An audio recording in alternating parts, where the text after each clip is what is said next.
네, 이번 순서는 청년 정치인의 시각으로 정치권 이슈를 분석하고 토론해보는 뉴스엔 청년 맞습니다. 남다른 관점으로 날카롭고 뜨거운 토론을 펼쳐주실 두 분, 권지웅 더불어민주당 청년 대변인, 이준석 전 국민의힘 최고위원 두 분 나오셨습니다. 두 분 어서 오십시오. 어서 오세요. 반갑습니다. 네, 야권의 서울시장 후보 단일화 협상, 오늘 정말 많은 일이 있었고 반전을 거듭하고 있는 상황인데요. 오세훈 캠프의 이준석 의원께 먼저 질문을 드리겠습니다. 어제까지 서로 이제 한치 양보도 없었는데 네. 오늘 뭐 여러 가지 이제 반전을 거듭하면서 서로 막판에 서로 상대방 안을 수용하기로 했는데 이렇게 입장을 바꾼 이유가 어디에 있나요? 기본적으로 단일화를 하지 않겠다고 얘기한 후보가 둘 중에 없었습니다. 다만 이 단일화 협상 중에서 여러 가지 의견이 노출되면서 19일로 처음에 합의했던 데드라인을 넘어가게 되면서 후보들한테 심적인 부담이 작용합니다, 실제로. 특히 오세훈 후보 같은 경우에는 초반에 많은 양보를 했었거든요. 네. 예를 들어 100% 시민 여론조사를 하기로 합의한 것 자체가 애초에 단일화에 대한 진척을 이만큼 땡겨놓은 것이고, 그 다음에 또 19일이라는 시한을 제시해가지고 최대한 빨리 하자는 안을 제시한 것도 오세훈 후보입니다. 그러다 보니까 지금 시점에서 더 양보할 수는 없지 않느냐라는 당내 의견이 있었던 것인데, 그것을 이번에 후보가 정리를 해가지고 이런 합의에 이르게 된 것이 아닌가 생각합니다. 네. 오늘 현재 뭐 이렇게 많은 일이 있었다 보니까 이게 좀 정리가 필요할 것 같아요. 현재까지의 단일화 방식, 뭐 최종안이 나온 게 있나요? 실제로는 없고요. 이제 실무팀이, 왜냐하면 두 후보가 3시 40분경에 동시에 어쩌면은 서로의 안을 무조건 수용하겠다는 의지를 밝혔기 때문에 그 대원 측엔 합의했지만은 당장 우리가 지금 쟁점으로 유무선 비율이 문제가 된 것처럼 얘기하는 분들이 많은데, 실제 그것이 협상 중에 쟁점이었던 건 맞지만은 여론조사라는 건 그것보다 더 중요한 변수들이 많습니다. 문항도 그렇고요. 그리고 그 여론조사 시행하는 시기도 상당히 영향을 줍니다. 그렇기 때문에 예를 들어 대통령 지지율 조사 같은 경우에는 시기나 이런 것에 영향을 받기 때문에 정례 조사라는 걸 하죠.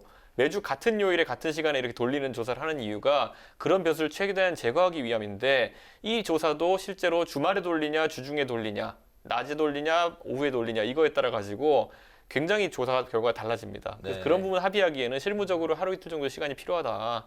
그래서 저는 아마 우리 두 후보가 이제 25일경을 이제 사실 선거운동 시점이니까 그 전을 이제 시한으로 잡은 것 같은데, 최대한 그 전에 맞춰 빡빡하게 단일화가 되지 않을까 생각합니다. 네. 네, 권 대변인께도 여쭤보겠습니다. 후보 등록 마감일에 두 후보가 승부수를 띄웠는데요. 또 당초 약속과는 달리 투표 용지 두 후보가 각각 이름을 올리는데 이게 좀 늦은 감이 있지 않나요?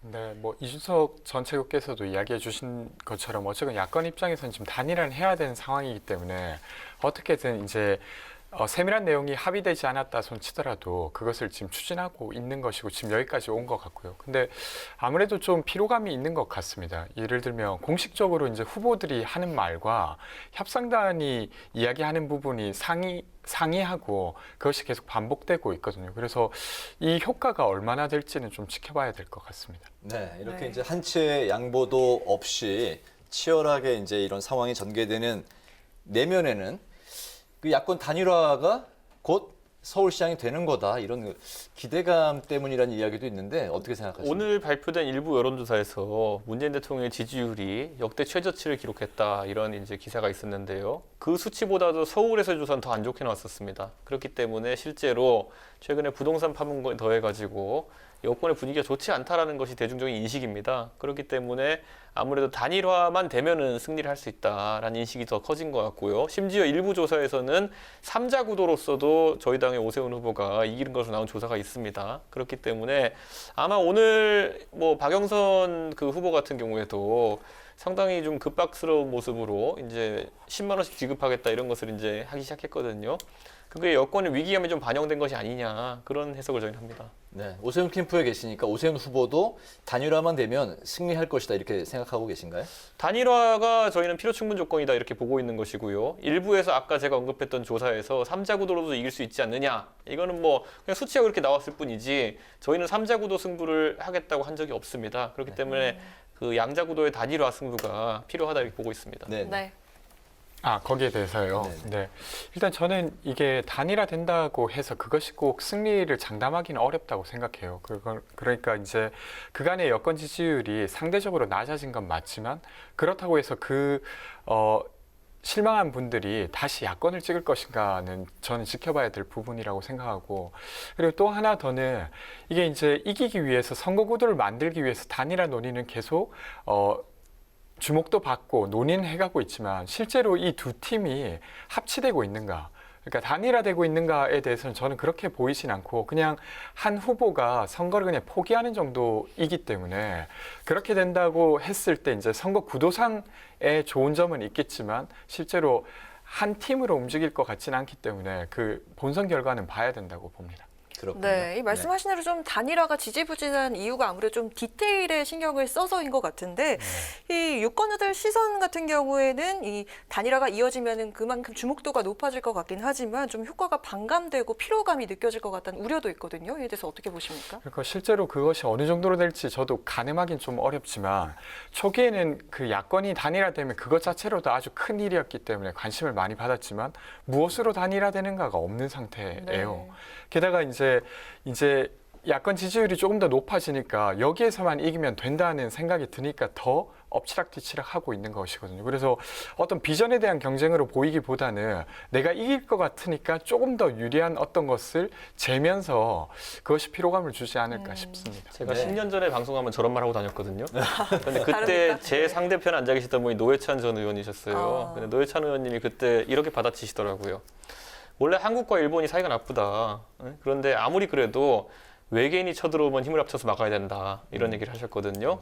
지금 와서 보니까 참 맞는 말씀이셨고 지금 여당의 실정이나 아니면 부동산 분야 이런 것들이 거의 여당을 외계인으로 느낄 정도로 국민에게 다가간다면은 저는 결국 한국과 일본이 힘을 합쳐서 이기는 것처럼 무조건 힘을 합치는 상황이 올 것이다. 저는 이렇게 보고 아까 제가 지지율 추이 말씀드린 것처럼 대통령 지지율이 역대 최저로 나왔다라는 거는 야권에서 봤을 때는 그런 어떤 단일화에 대한 시너지가 극대화될 수 있는 요건이 마련된 거 아닌가 생각합니다.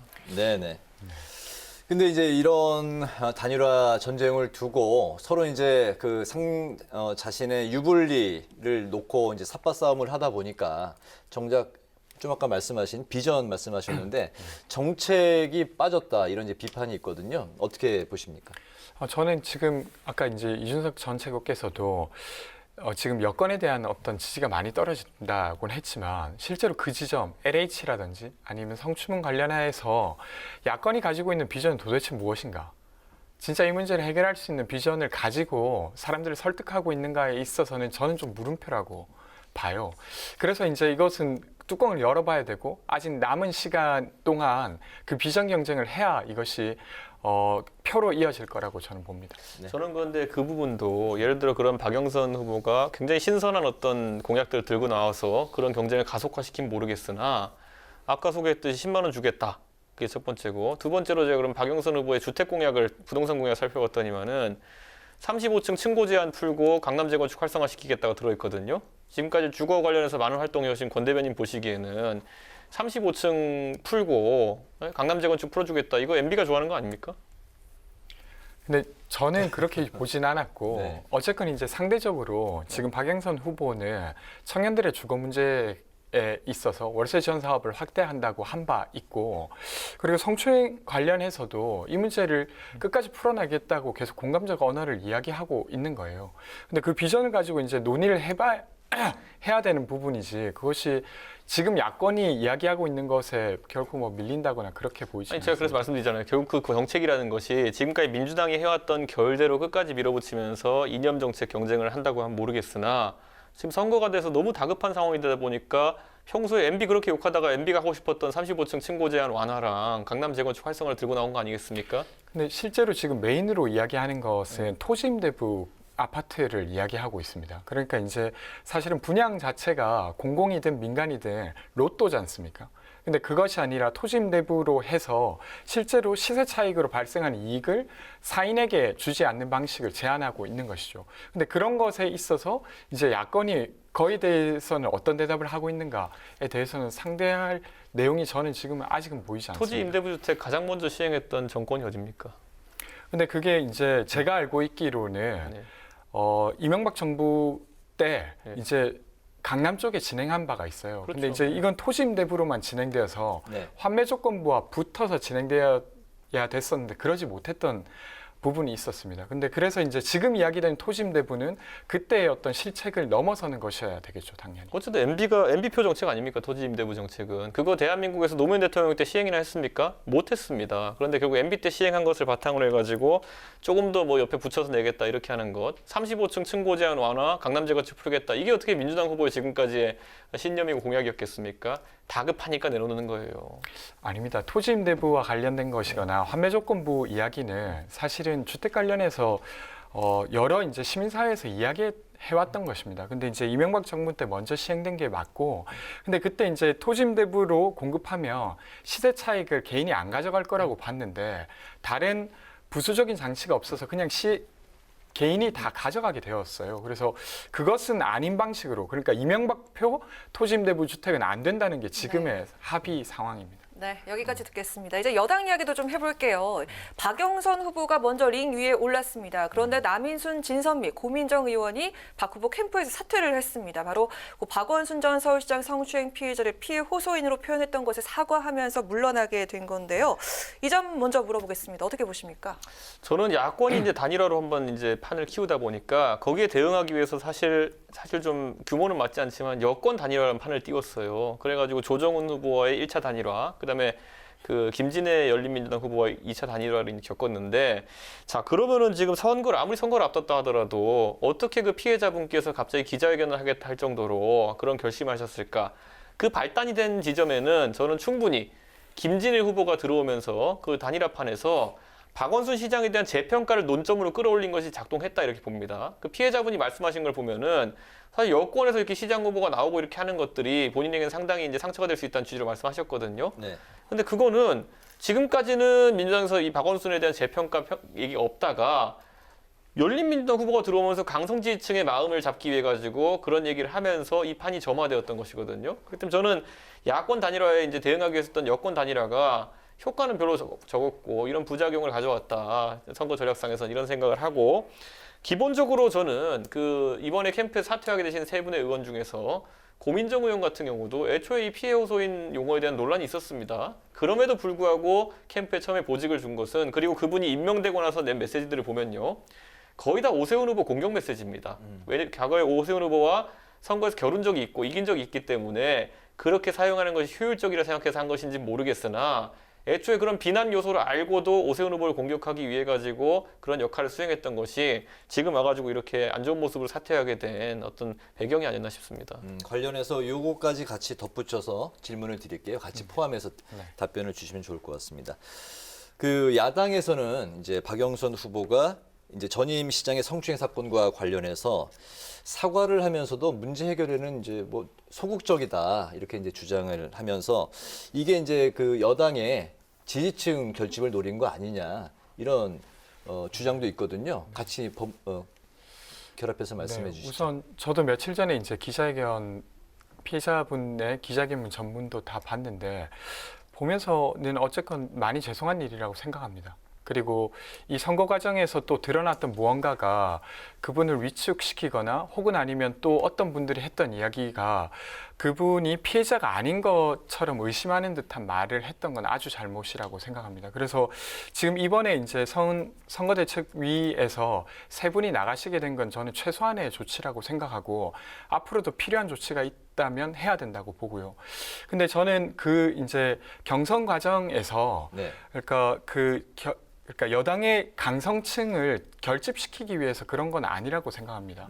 되려 이제 여당을 지지하는 분들은 그것을 진정 어리게 사죄하고 그리고 그 문제를 다시 재발하지 않게 만드는 것을 바라고 있지 어설프게 누군가를 옹호하거나 이런 걸 원하는 건 아니라고 생각해요. 그래서 저는 그것 때문에는 아니었다고 생각합니다. 저는 제가 피해자 입장이 되어보진 않아서 모르겠지만은 이면에서, 하지만 피해자분께서는 이번에 그 입장에서 밝히셨던 것처럼 이 정도의 큰 사건과 추문을 딛고도 만약에 그 잘못된 정당에서 또다시 서울시장을 배출한다면은 그거는 평생 두고 갈 상처로 남을 것이다 이렇게 생각하고, 민주당에서 이번에 선거운동을 어떻게 할지 모르겠으나 항상 이 무거운 마음을 갖고 선거운동에 임했으면 좋겠습니다. 알겠습니다. 네, 이런 분위기 속에 박영선 후보는 서울 시민 모두에게 1인당 10만 원의 재난 위로금을 KS 서울 디지털 화폐로 지급을 하겠다 이렇게 밝혔습니다. 어떻게 보십니까? 사실 선거가요. 그 정책과 공약을 가지고 승부하자고 하는데요. 가장 황당한 선거가 가는 게 어떤 거냐면 예전에 초등학교, 중학교 때 보면요. 반장 선거 뭐 공약이 뭐 있겠습니까? 뭐 민주적인 반을 만들겠습니까? 누가 신경 씁니까? 그러면 꼭 나오는 게 당선되면 햄버거 쏠게. 이런 거 나오거든요. 이게 지금 서울시장 판에서 나올 만한 얘기입니까? 10만 원이라 함은 서울시장에 박영선 후보가 당선되고 말고 관계없이 여야가 협의해가지고 예산을 쓰는 문제로 가야 되는 겁니다. 박영선 후보가 어떤 자격으로 본인이 10만 원을 주고 말고 결정합니까? 아니 오세훈 후보가 당선되면 그럼 10만 원 안 쓸 겁니까? 이런 식으로 하는 거는 아까 말했던 내가 당선되면 햄버거 사줄게랑 뭐가 다릅니까? 그러니까 저는 이거는 공약도 아니고 아무것도 아니고 그냥 매표를 시도한 거라고 봐야 됩니다. 저는 이제 좀 그 공약이 좀 부족한 면은 있었지만 그런 거라기보다 사실 이 지금 선거 과정에서 코로나로 인한 경제 위기에 대한 언급이 거의 없어요. 네. 그러니까 거기에 대한 비전이든 그것들이 다투어져야 되는데 그런 게 아예 없는 상황이죠.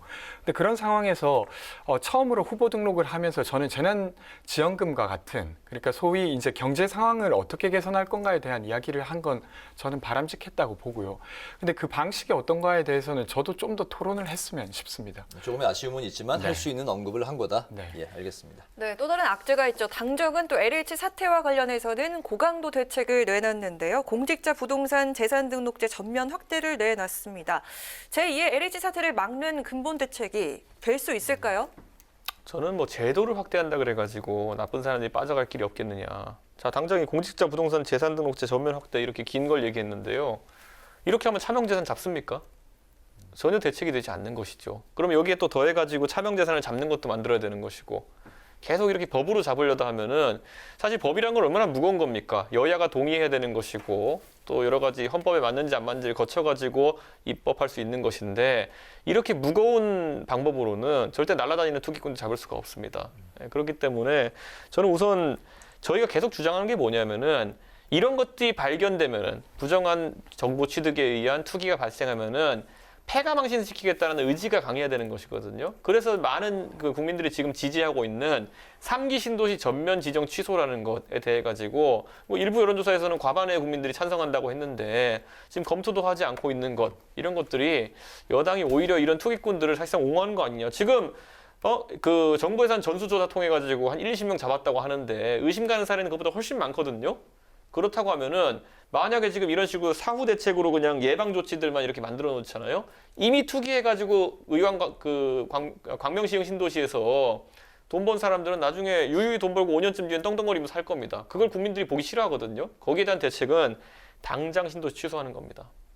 예, 효과적인 정책은 일단 아니다라고 말씀하셨어요.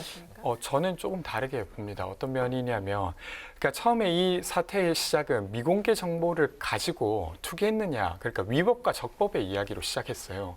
근데 지금 공직자 전수조사를 하겠다, 그리고 여기에 그러니까 부동산을 취득할 때 그것을 다 사전 신고하겠다는 것은 공직자의 윤리 차원의 이야기입니다. 그러니까 이게 위법이어서가 아니라 공직자라면 응당히 이것이 공개되어야 된다는 것이죠. 근데 저는 예전에 이제 음주운전 관련한 것도 사실은 위법이었지만 과거에는 마치 이것이 별것 아닌 위법처럼 다루어질 때가 있었습니다.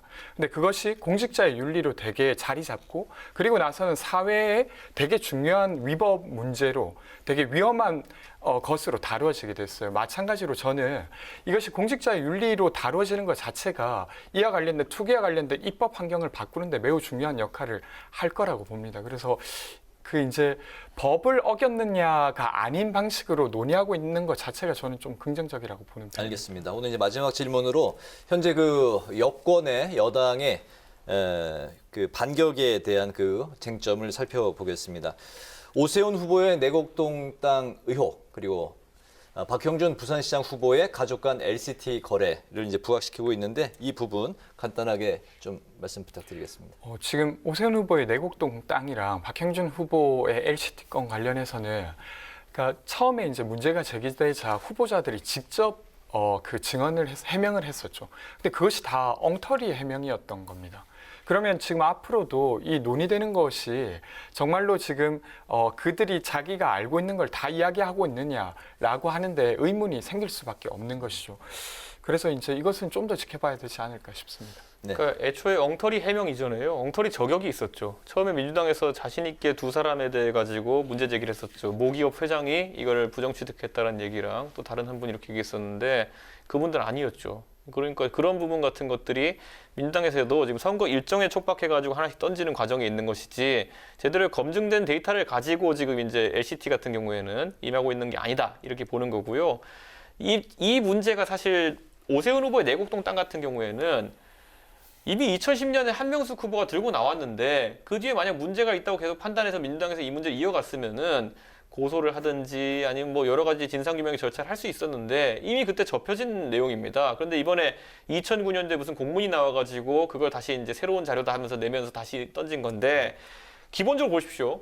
오세훈 후보의 내곡동 땅이라는 거는 오세훈 후보가 61년생입니다. 그런데 70년에 그 처에게 상속된 겁니다. 처가에 상속된 것인데 그 부인에 해당하는 지분이 8분의 1이라고 해가지고 공동상속을 한 것이거든요.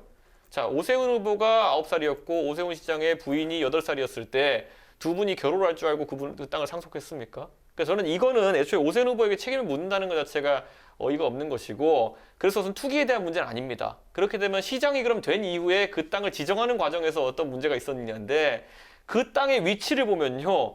내곡동 보금자리 지구에서 그 땅을 빼놓고는 개발할 수 없는 위치이고 우리가 만약 시장의 특혜라고 한다면요.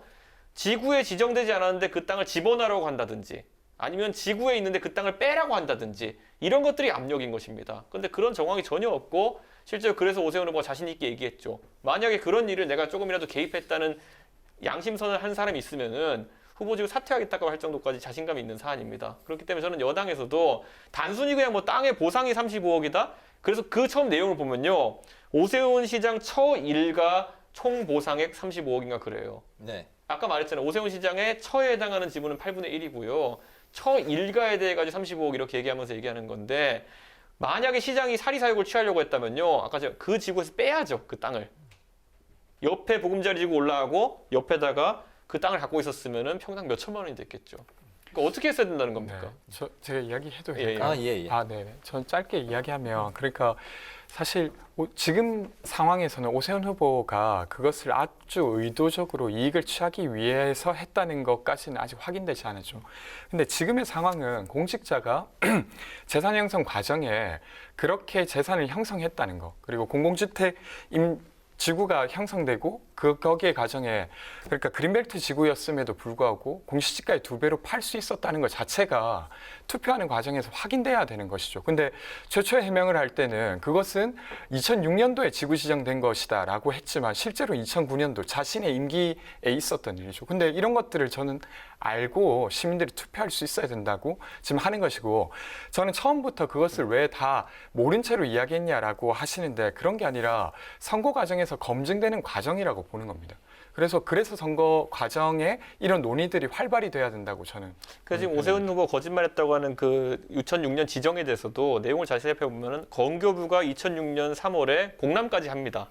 근데 거기서 환경단체나 아니면 환경부에서 반발해가지고 노무현 정부 때 최종 지정이 되지 못했어요.